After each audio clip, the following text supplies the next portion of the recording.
আসসালামু আলাইকুম। যে যেখান থেকে ভিডিওটি দেখছেন সবার জন্য আন্তরিক শুভেচ্ছা ও ভালোবাসা রইল।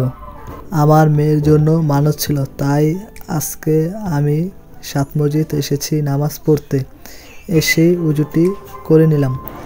বিশেষ করে এই জায়গায় শুক্রবারে আসলে একটু তাড়াতাড়ি আসতে হয়, না হলে নামাজ পড়ার জায়গা পাওয়া যায় না। এটা হচ্ছে ঢাকার ভিতরে একটি গায়েবী মসজিদ।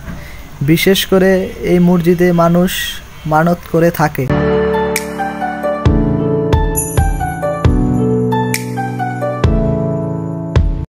নামাজ শেষে মসজিদের চারপাশটি একটু ঘুরে ঘুরে দেখলাম।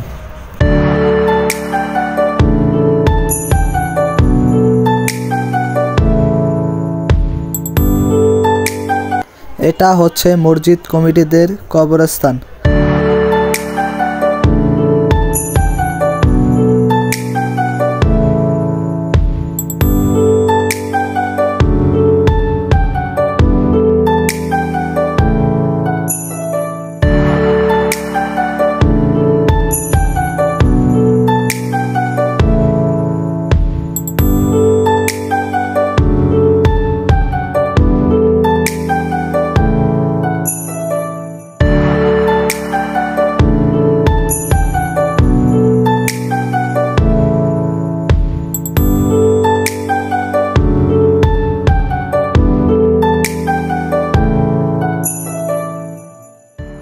আশা করি ভিডিওটি আপনাদের কাছে ভালো লেগেছে। আশা করি কোনো ভুল ত্রুটি থাকলে ক্ষমা দৃষ্টিতে দেখবেন। আল্লাহ হাফেজ।